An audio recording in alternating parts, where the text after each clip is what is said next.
चाणक्य के नाम पे ये डायलॉग हो रहा है, तो this part has to be understood very clearly. All of you need to study Chanakya Kautilya. Kautilya's remarkable document is Kautilya's Arthashastra. उसको जरूर पढ़िए, must read that. उसको समझिए, because जब हम सबको हमारे प्रधानमंत्री कहते हैं कि हमारी एक विजन है विकसित भारत 2047, इट स्टार्ट्स विथ समृद्धि. इसीलिए आपने समृद्धि शब्द का इस्तेमाल यहाँ पे किया है. अगर समृद्ध भारत होगा लेकिन सुरक्षित भारत नहीं होगा तो आपका इतिहास दोहराएगा, आप सोने की चिड़िया बनेंगे और दोबारा गुलाम बनेंगे. इसलिए आपको समृद्ध और सुरक्षित, विकसित और सुरक्षित, these are not binary choices, these are compulsions. You have to protect your wealth. You have to generate wealth, you have to protect your wealth. When I am talking of wealth, please understand what I am saying. The word national power is not new to us. We talked about it historically, not mythologically. Historically we spoke about Shakti. इसका एक sequence है. आप जहाँ पे बैठे हैं, आप सरस्वती की शक्ति के लिए यहाँ बैठे हैं.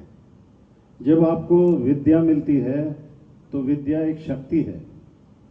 उस शक्ति से आपको पैसा, संपत्ति ये अर्जित होती है, ये भी शक्ति है.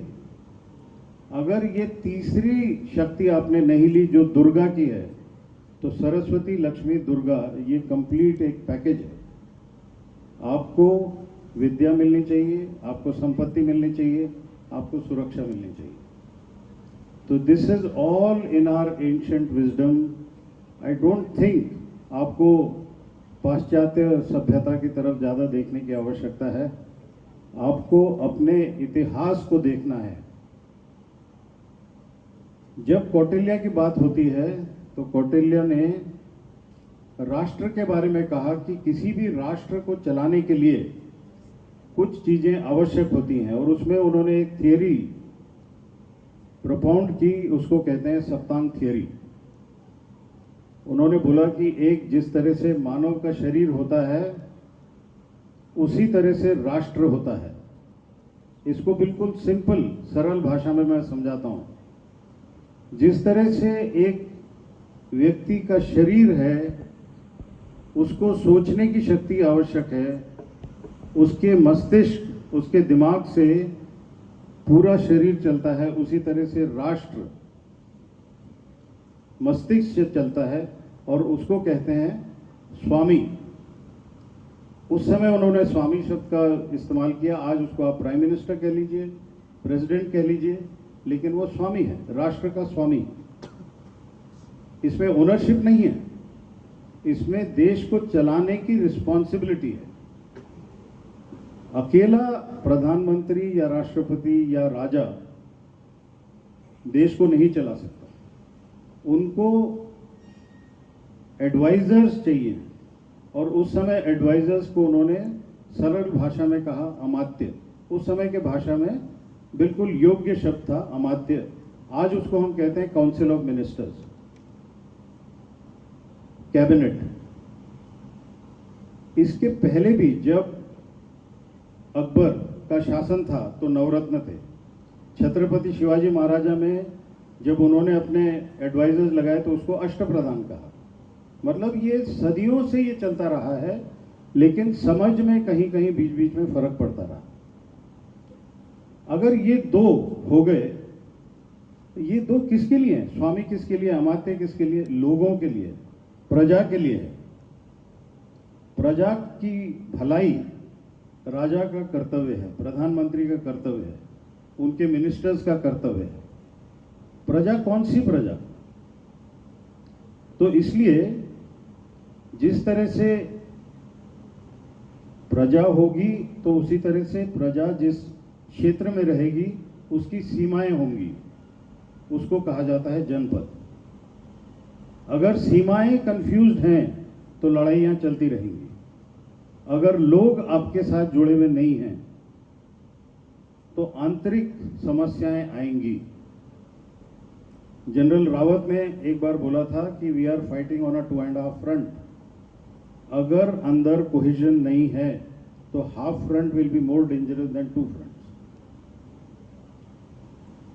जब आपने जनपद की भी बात कर ली, उसके बाद आपको इस जनपद को जोड़ने के लिए, सुरक्षा के लिए और प्रगति के लिए आपको इंफ्रास्ट्रक्चर की आवश्यकता है। रोड्स चाहिए, प्रोटेक्शन के लिए सीमा पे सिस्टम्स चाहिए, जिसको पुराने जमाने में कहा जाता था दुर्ग। सीमा पे जो दुर्ग और अंदर भी दुर्ग, क्योंकि अंदर भी प्रॉब्लम हो सकता है। तो भारत एक ऐसा राष्ट्र है जहां पे आप देखिए, आपको अंदर भी किले मिलेंगे और सीमाओं पे भी किले मिलेंगे। अंदर अगर आपको ट्रेड करना है और उस ट्रेडर को आपने सुरक्षा देनी है तो अंदर किले होंगे, सैनिक होंगे, आज भी हैं। आंतरिक सुरक्षा के लिए एक अलग व्यवस्था है और बाह्य खतरे से बचाने के लिए अलग सुरक्षा व्यवस्था है। ये सब करने के लिए आपको पैसे की आवश्यकता है। मतलब आपको इकोनॉमिक्स, अर्थशास्त्र, इसको बढ़ाना है, तो इसको कहा जाता है कोष। अब ये कोष किस तरह से बढ़ेगा? एक तो ट्रेड अंदर होगा, एक ट्रेड बाहर भी होगा। तो आपके जो पड़ोसी देश हैं उसको मित्र कहा गया, लेकिन यहाँ पे एक दूसरी थियरी कौटिल्य की काम आती है, उसको कहते हैं Mandal theory. Mandal theory is a theory of concentric circles. Your immediate neighbours are the immediate circle around you, their neighbours are the next circle. ऐसे करते हुए वो सर्कल्स बाहर जाते हैं। और एक बहुत मुद्दे की बात कौटिल्य ने कही, आपका जो पड़ोसी है आप उसको मित्र कहते हैं, पर यह आवश्यक नहीं है कि वो आपका असली मित्र है। Your neighbour is your natural enemy. ये रियलिटी है। This is called pragmatism. ज्यादा इनोसेंस पे ज्यादा भरोसा नहीं करना चाहिए, अदरवाइज देश की सुरक्षा में हमेशा प्रॉब्लम होगी। But your neighbours neighbour definitely should be your friend. This is ancient wisdom. इसमें चाणक्य जो बता के गए, कौटिल्य जो बता के गए, तकरीबन 1200 ईस्वी में उनका डॉक्यूमेंट विलुप्त हो गया, गायब हो गया, क्योंकि उस समय जो आक्रांता आए थे उनसे बचाने के लिए उस ओरिजिनल डॉक्यूमेंट को छुपाया गया और वो मिला 1905 में मैसूर के एक लाइब्रेरी में। उसके बाद उसको ट्रांसलेट किया गया। 1905 और 1912 के बीच में 7 भाषाओं में उसका ट्रांसलेशन हुआ। उन 7 भाषाओं में से 5 भाषाएं यूरोपियन भाषाएं थी, 2 हमारी थी। तो इसका क्या मतलब है? 1200 से लेकर 1905 या 1912 के बीच में जितने हमारे राजा महाराजा हुए, उन्होंने कौटिल्य की बातें मानी नहीं? ऐसा नहीं है। हमारे भारतीय सभ्यता में एक बहुत अच्छी चीज है, माँ बाप जो शिक्षा देते हैं और संस्कार देते हैं उसमें ये सब शामिल था।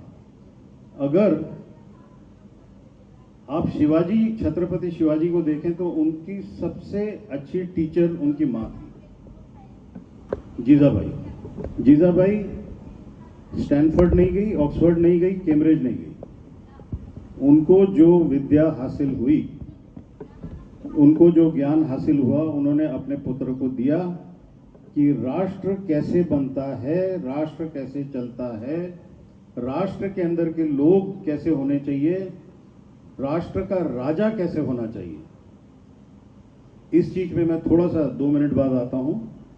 मैं अभी पहले सप्तांग थियरी को कंप्लीट करता हूं। तो जो आपको मित्र बताया गया, जहां पे आपको ट्रेड करना है, आपको समृद्ध होना है, आपको सुरक्षित होना है, और आखिरी चीज इस सप्तांग थियरी में है जिसको कहा जाता है बल या दंड। आप कभी भी अपने देश की सुरक्षा नहीं कर पाएंगे यदि आप बलवान ना हो। तो आप अपने पुराने इतिहास में देखिए, जो प्राणी अपने आप का बचाव नहीं कर सकता उसी की बलि दी जाती है।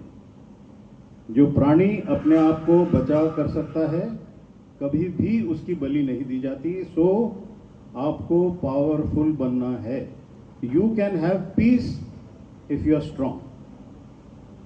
If you are not strong, you cannot beg for peace. Remember that. So that is the reason when every country looks for a powerful military, there is a misunderstanding amongst people that militaries are meant for war. Militaries are meant to ensure peace. Militaries do not go to war, nations go to war. अगर ये fundamentals आपके clear हैं, then you will have no confusion. Similarly, Kautilya was a person who in those days, much before the history of the European countries started, he is the one who chose an emperor, or who chose a child with an emperor's potential and created an emperor and created an empire, Chandragupta Maurya. Much later, in the 15th, 16th century, in Europe, there was another famous statesman, strategist known as Machiavelli. People say Chanakya was India's Machiavelli. I say Machiavelli was Europe's Chanakya. If you understand what I said just now. Chanakya discovered a prince material, created an emperor out of him. Machiavelli unfortunately wrote a book, Prince, but could never find the prince. He could never get somebody to rule Florence. Because you have studied, or you are supposed to study about Chanakya, so that is why I explained to you what is the great position of Chanakya or Kautilya in our country. The last three national security advisors of this country have very clearly said that India's foreign policy and security policy is largely impacted by the teachings of Kautilya. A number of foreign universities teach about Kautilya and their people study about Kautilya. A large number of military establishments abroad teach about Kautilya. The tragedy is that we do not study, nor do we do research much as would be required. So to that extent, this young lot which has created this think tank under the able guidance of the professors, I think you have chosen the correct name and you have done well to create an awareness. But awareness is the beginning. It is like a scratch on the surface. More research is required to be done, and only then will you be able to ensure that what is known as India as a civilization, our future generations will be fully aware what is the difference between other countries and India. We are a civilizational state. People talk of nation state. We are a civilizational state. There's a lot of difference between education, knowledge, wisdom, information, knowledge, wisdom. You've got to understand all this, and I think I do not want to stand between you and the others who are seated in the front row, and I wish you all the very best for a great prosperous future with this Indian future, and more and more number of youth should come up, do something good. Everyone lives for himself. Start living for the nation. Rashtra Sarvopari is exactly what our motive should be. Thank you and Jai Hind.